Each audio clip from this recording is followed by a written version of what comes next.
Welcome students. तो आज हम पढ़ने वाले हैं, ये लेक्चर नंबर 2 है। ये जो वीडियो है ये इस सीरीज की सेकंड वीडियो है, सेकंड लेक्चर है। तो जिसमें हमने पिछले वाला जो लेक्चर था उसमें हमने सेल डिवीजन के बारे में कुछ बेसिक चीजें पढ़ी कि सेल डिवीजन का क्या सिग्निफिकेंस होता है, सेल डिवाइड करती है, क्या रीजंस वो हो सकते हैं, कुछ थ्योरीज हमने वहां पे पढ़ी थी। ठीक है, तो आज अब इस वाले लेक्चर में हम सेल साइकिल को बहुत अच्छे से समझने वाले हैं। ठीक है, तो ये शॉर्ट वीडियो होगी जिसमें हम सेल साइकिल के बारे में सारी ही चीजें समझ जाएंगे बिल्कुल। ठीक है, अगर सेल साइकिल से कोई से भी तरीके का कोई क्वेश्चन पूछा जाता है तो आप बिल्कुल कर पाएंगे। ठीक है, तो देखते हैं। तो हमने पढ़ा है पिछले लेक्चर में कि जितनी भी सेल्स होती हैं, जितनी भी लिविंग सेल्स होती हैं, सबका कैरेक्टरिस्टिक फीचर होता है डिवीजन, यानी कि सब डिवाइड करती हैं। कुछ सेल्स लगातार डिवाइड करती रहती हैं, कुछ सेल्स ऐसी होती है कि जिन्हें जरूरत पड़ने पर या स्पेशल सिग्नलिंग के टाइम पे ही वो डिवाइड करती है, लेकिन डिवीजन करती है। ठीक है, तो जब कोई सेल डिवाइड करती है तो क्या होता है कि वो एक सेल जो है कन्वर्ट हो जाती है दो अलग अलग सेल्स में। तो जिसकी वजह से क्या होता ये है कि सेल को अपना जो कंटेंट होता है वो डबल करना पड़ता है। जैसे वो साइटोप्लाज्म में रखे पड़े हुए प्रोटीन्स को, ठीक है, प्रोटीन्स हुए या सेल ऑर्गेनल्स हुए, उनको भी डिवाइड करती है, उनका नंबर बढ़ाती है, क्योंकि वो आधे इस वाली सेल में देने, आधे इस वाली सेल में उसको देने। ठीक है, Golgi bodies, mitochondria, endoplasmic reticulum, इन सब का डिवीजन करना पड़ता है। सेल अपने डीएनए का भी रेप्लिकेशन करती है। डीएनए है उसको पूरे दूसरे डीएनए में कॉपी करेगा और एक डीएनए दे देगा, एक इसे दे देगा। ऐसा तो होगा नहीं कि एक डीएनए है उसी को बीच में से कट कर दे और अलग अलग दे दे।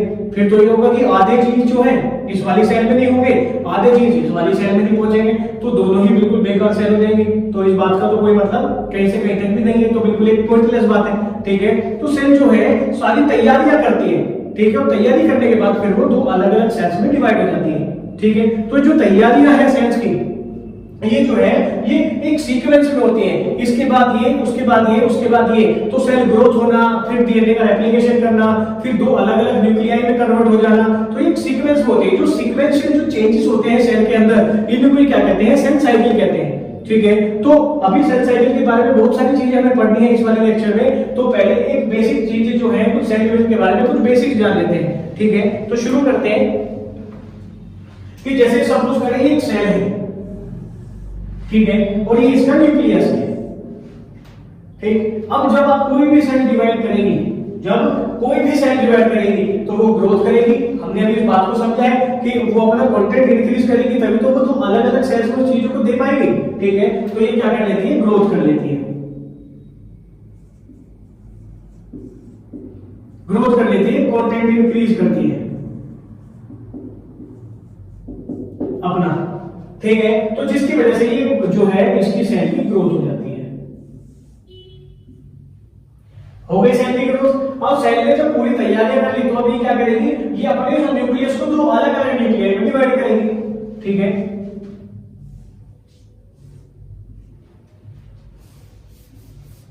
तो ये दो अलग अलग न्यूक्लियाई में डिवाइड कर जाएगा इसका न्यूक्लियस जो है।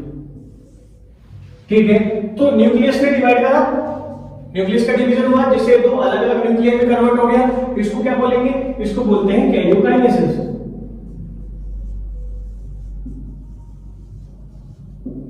कैरियो का जो मीनिंग है वो यहां पे है न्यूक्लियस, काइनेसिस का जो मीनिंग है वो है डिवीजन। तो कैरियोकाइनेसिस मतलब डिवीजन ऑफ न्यूक्लियस। अब क्या होगा? अब ये सेल क्या करेगी? आधा साइटोप्लाज्मिक कंटेंट इस वाले न्यूक्लियस को दे देगी, आधा इस वाले को दे देगी और दो में कन्वर्ट हो जाएगी। ठीक है,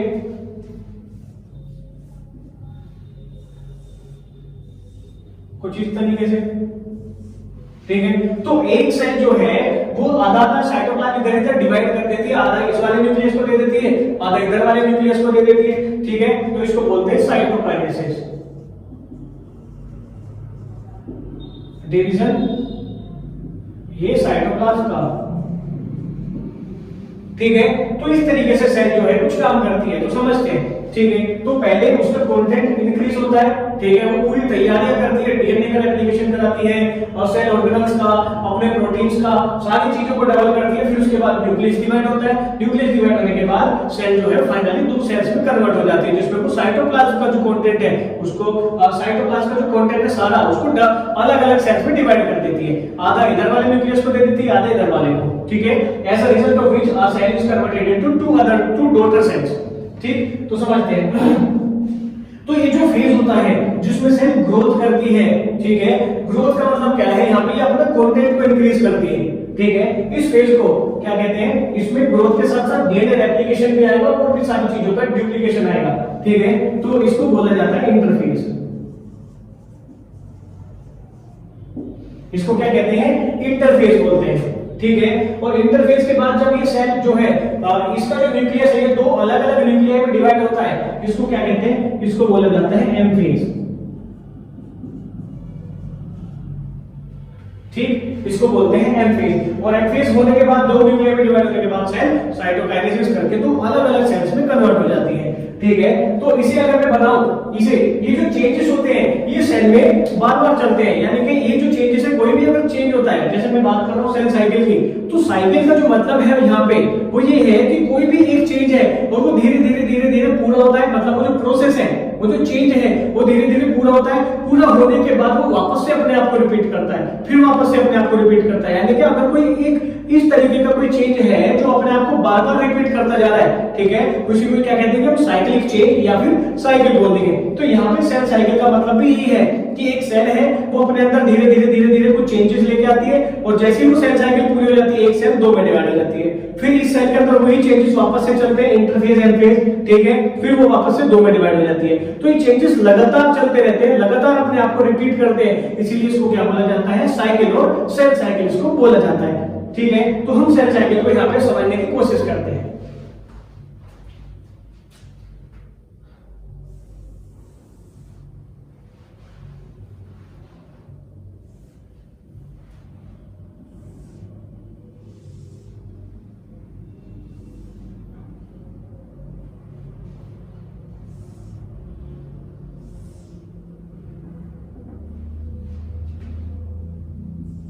जीवन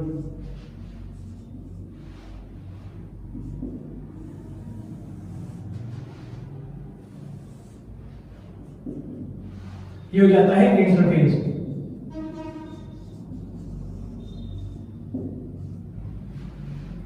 ठीक है, और ये जो है ये बाकी हो जाता है एम फेज,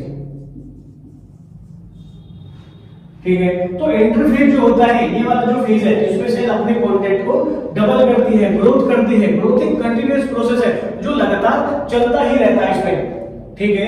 तो क्या होता है, ये जो इंटरफेज होता है ये तीन सब फेजेस में डिवाइड होता है, G1 S G2, G1 S G2, इन तीन सब फेजेस में इसको डिवाइड करते हैं, ठीक है। इंटरफेज जो होता है ये सेल का 95% टाइम जो है लेता है,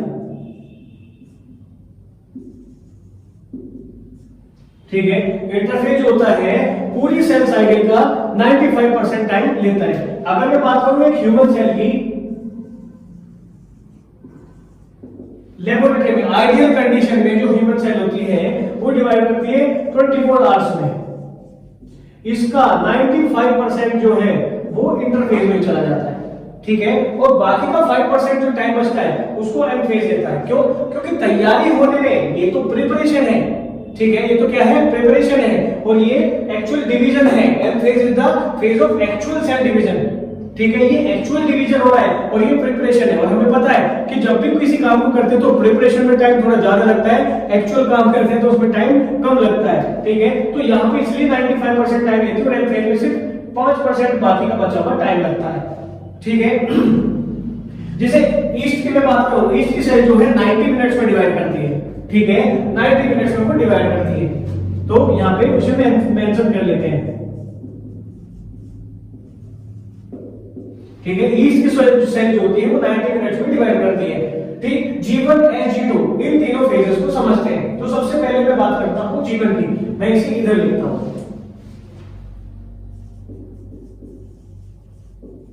G1 फेज होता है, G1 फेज जो है इंटरफेज का सबसे पहला फेज है, ठीक है, या फिर मैं क्या कह सकता हूं, ये जो है एम फेज के बाद G1 फेज आता है, ठीक है। तो ये सबसे पहला फेज होता है, G1 फेज जो होता है ये इंटरफेज का सबसे पहला वाला फेज होता है, इसमें इसको गैप 1 फेज भी बोलते हैं, ठीक है। और इसमें जो है सेल की ग्रोथ होती है, साइटोप्लाज्मिक इंक्रीज,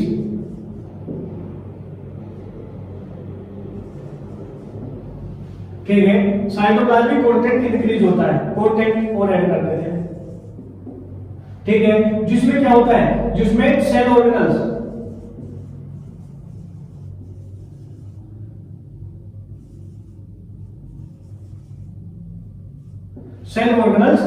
इसमें डुप्लीकेट होते हैं, ठीक है। सेल के जो मैक्सिमम प्रोटीन्स होते हैं, जो इंपॉर्टेंट प्रोटीन्स होते हैं, वो भी इसमें बनते हैं।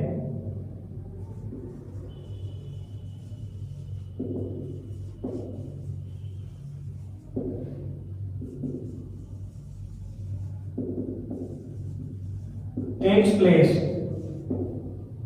ठीक है, ये एक अलग बात है, ठीक है। तो ये क्या होता है, formation of various proteins takes place. तो यहाँ पे क्या होगा, यहाँ पे ग्रोथ होगी, ओवरऑल ग्रोथ होगी, जिसमें जीवन फेज इंपॉर्टेंट जो है इसलिए होता है क्योंकि इसमें सारे सेल ऑर्गेनल्स जो है अपना जो कंटेंट है, मतलब सेल ऑर्गेनल जो है डिवाइड करते हैं, ठीक है। ये आती बात समझ में। तो ये हो जाता है हमारा जीवन फेज, जिसमें सेल ऑर्गेनल्स डिवाइड करते हैं, ये आता है। ये एस फेज से पहले वाला फेज है। अब बात आती है एस फेज की, ठीक है, हम बात करते हैं एस फेज की।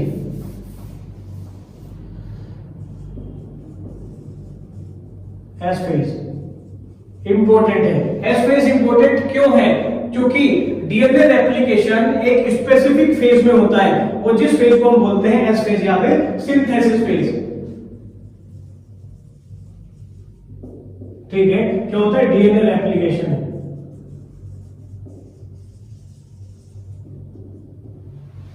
ठीक है। ये इंपॉर्टेंट बात है। इंपॉर्टेंट बात क्यों है, क्योंकि यहाँ पे डीएनए रेप्लिकेशन हो रहा है, और डीएनए रेप्लिकेशन वाला फेज को हमें बिल्कुल ही अच्छे से याद होना चाहिए, ठीक है। जब डीएनए रेप्लिकेशन होगा तो क्या होगा, डीएनए की जो पैकेजिंग होती है वो किससे होती है, डीएनए की जो पैकेजिंग है वो हिस्टोन प्रोटीन से होती है। तो यहाँ पे भी प्रोटीन का फॉर्मेशन होता है,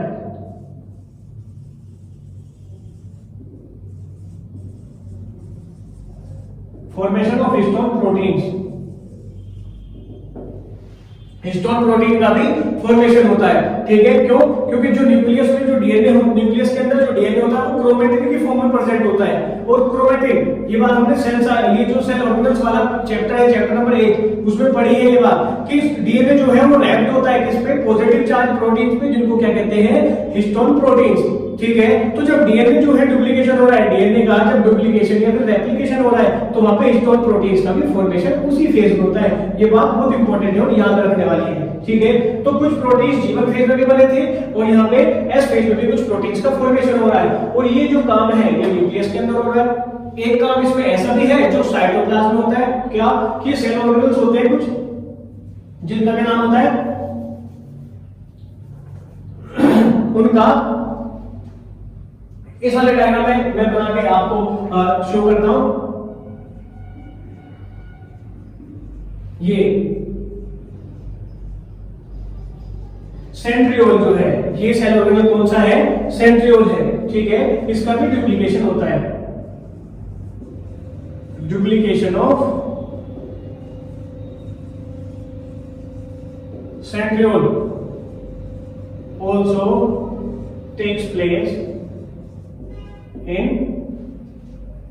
कहां पे, न्यूक्लियस के बाहर, साइटोप्लाज्म में, ठीक है। तो साइटोप्लाज्म में किसका फॉर्मेशन होता है, सेंट्रियोल का डुप्लीकेशन होता है, ठीक है। सेंट्रियोल का जो फंक्शन है वो आगे है, ठीक है। जब हम पढ़ेंगे एम फेज जो पढ़ेंगे हम डिटेल में, तो सेंट्रियोल का फंक्शन वहां पे आपको समझ में आएगा बहुत बढ़िया से, और इसका एक इंपॉर्टेंट फंक्शन है, ठीक है। तो also takes place in cytoplasm. अब बात करते हैं हम किसकी, जीवन है G2। अब हम बात करते हैं G2 फेज की।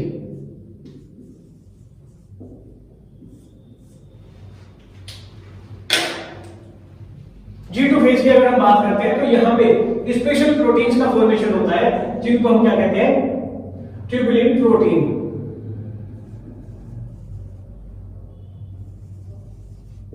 फॉर्मेशन ऑफ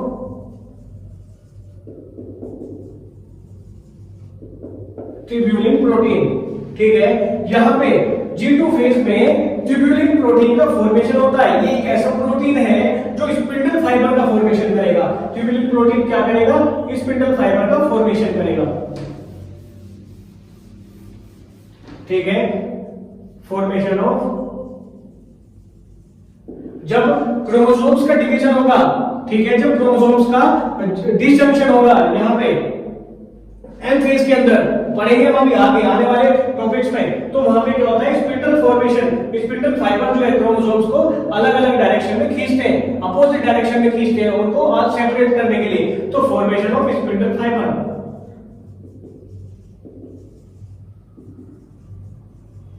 तो यहाँ पे स्पिंडल फाइबर का फॉर्मेशन होगा, ठीक है, ट्यूबुलिन प्रोटीन के द्वारा। तो जो ट्यूबुलिन प्रोटीन है वो G2 फेज के अंदर, वो G2 फेज के अंदर उसका फॉर्मेशन होता है, ठीक है। यहाँ पे आरएनएस वगैरह का भी फॉर्मेशन होता है, ठीक है। अब आपको एक चीज बहुत इंपॉर्टेंट है जो कि नोटिस करनी है। देखो अगर आपसे कोई पूछे क्वेश्चन, पेपर में क्वेश्चन आता है कि G1 और G2 इंटरफेज का कौन सा फेज है जिसमें प्रोटीन का फॉर्मेशन होता है, तो देखो प्रोटीन का फॉर्मेशन यहाँ पे भी हो रहा है, ठीक है। एस फेज में किसका, हिस्टोन प्रोटीन का फॉर्मेशन हो रहा है, और यहाँ पे ट्यूबुलिन प्रोटीन का फॉर्मेशन हो रहा है। तो प्रोटीन का फॉर्मेशन तो तीनों ही फेज में होता है, ठीक है। G1 फेज की क्या खास बात है, सेल ऑर्गेनल्स का डुप्लीकेशन, G1 फेज की खास बात है। डीएनए का सेंट्रियोल का डुप्लीकेशन, डीएनए का रेप्लिकेशन और सेंट्रियोल का डुप्लीकेशन, वो एस फेज की खास बात है। ट्यूबुलिन प्रोटीन का फॉर्मेशन वो G2 फेज की खास बात होती है। समझ में आती है क्या बात? तो ये जो तैयारियां हैं ये G1S G2 यानी कि इंटरफेज में चलती हैं। इंटरफेज को जो है क्या बोला जाता है, इंटरफेज को बोला जाता है रेस्टिंग फेज, ठीक है।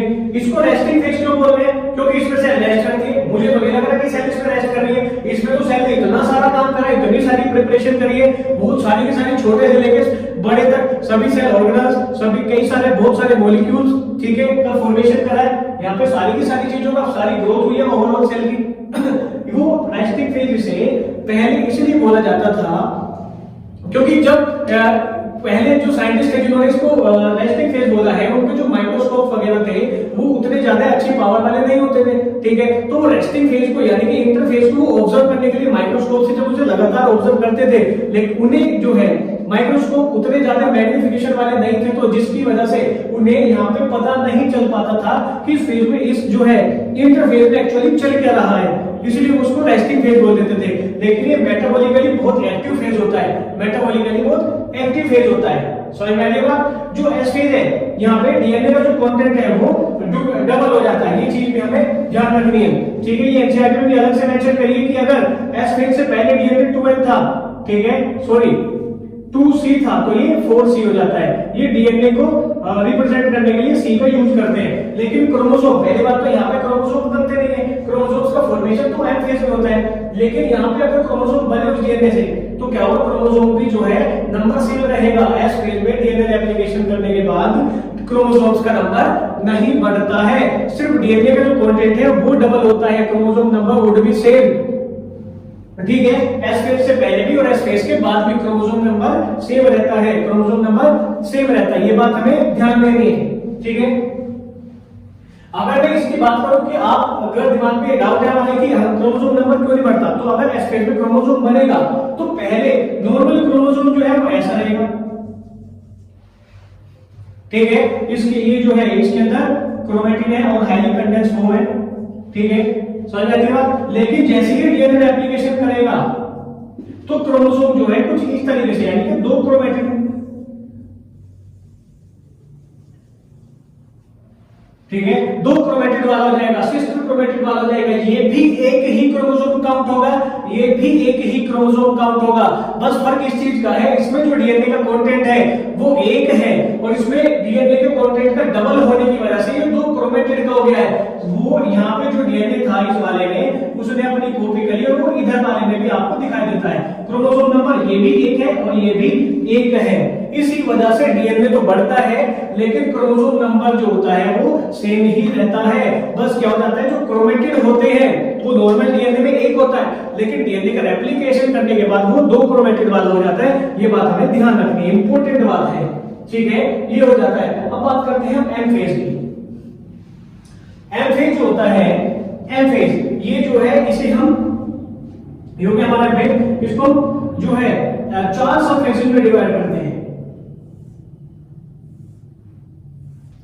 ये प्रोफेज, मेटाफेज, एनाफेज और टीलोफेज, ठीक है। बिफोर प्रोफेज, यहां पे मैं सबके नाम लिख देता हूं। एम फेज में जगह कहां है, एम फेज में मैं नाम लिख देता हूं प्रोफेज, इससे आगे आता है मेटाफेज, फिर आता है एनाफेज, फिर आता है टीलोफेज। इनकी जो सीक्वेंस है, कई बार उससे भी डायरेक्ट क्वेश्चन पूछ लिए जाते हैं कि the correct sequence of the phases in M phase. तो क्या होता है, तो हमें ये याद आना चाहिए PMAT, prophase, metaphase, anaphase, telophase. तो इन्हीं के अंदर क्या होता है उसको समझने से पहले इनके नाम की जो सीक्वेंस है वो हमें बहुत अच्छे से याद होनी चाहिए, क्योंकि 4 नाम है और 4 नाम को तुम सीक्वेंस वाइज याद ही कर सकते हो, कोई इतना बड़ा काम नहीं है। तो ये हमें याद होना चाहिए, प्रोफेज, मेटाफेज, एनाफेज और टीलोफेज। ठीक है, तो ये 4 फेज होते हैं। ये कह लो इनके 4 फेज के चलने के बाद जो है न्यूक्लियस 2 न्यूक्लियाई में कन्वर्ट हो जाता है और फाइनली फिर यहाँ पे क्या आता है, यहाँ आता है साइटोकाइनेसिस। फिर आता है साइटोकाइनेसिस, जिसकी वजह से ये जो सेल है वो 2 अलग अलग सेल में डिवाइड हो जाती है। ठीक है, यहां से चला था प्रोसेस, यहां से प्रोसेस चला, ठीक है, और फिर यहां पे आया तो फाइनली 2 सेल में कन्वर्ट हो गई। एक सेल है उसने इंटरफेज चला के ग्रोथ कर ली, ग्रोथ करने के बाद उसके अंदर न्यूक्लियस डिवाइड हो गए, धीरे धीरे सेल साइकिल जब पूरी हुई तो ये सेल 2 सेल्स में डिवाइड हो गई। ठीक है, तो सेल साइकिल का रिजल्ट क्या हुआ, सेल साइकिल का रिजल्ट ये हुआ कि एक सेल में पूरी सेल साइकिल चली और वो 2 सेल्स में डिवाइड हो गई। ठीक है, तो ये जो सेल है ये कुछ इस तरीके की थी। ठीक है, फिर ये जो है इसकी ग्रोथ हो गई। ठीक है, ग्रोथ होते होते ये सेल की और ज्यादा ग्रोथ हो गई और फिर फाइनली ये 2 सेल्स में कन्वर्ट हो जाती है, डिवाइड हो जाती है। ठीक है, फिर इसके बाद एक बात आती है कि अब हमारे दिमाग में क्वेश्चन जरूर आना चाहिए कि ऐसा तो है नहीं कि सभी सेल्स लगातार डिवाइड करती है, बहुत सारी सेल्स ऐसी भी हैं जो डिवाइड नहीं करती हैं या जिनका डिवीजन रुक जाता है। ठीक है, तो वो जो सेल्स होती है जिनका डिवीजन रुक जाता है उन्हें हम क्या मानते हैं, जो सेल एक बार जो है सेल साइकिल में एंटर कर जाती है, जीवन को पार कर लेती है, जीवन को क्रॉस करके एस फेज और आगे वाले फेज में चली जाती है, तो वो 1 से 2 डिवाइड होने के बाद ही उसका डिवीजन, उसकी जो साइकिल है वो रुकती है। ठीक है, तो अगर किसी भी सेल को अपना डिवीजन रोकना है तो वो यही कहीं जीवन फेज में अपने डिवीजन को रोकती है और जीवन फेज में एंटर करने के बाद अब वो कहती है कि मैं अब डिवीजन नहीं करने वाली हूं, मेरे अंदर जो चेंजेस है वो मैं नहीं चला रही हूं, तो फिर उस फेज को हम बोल देते हैं जी नोट फेज। ठीक है, क्या बोल देते हैं उसको, जी नोट फेज बोल देते हैं,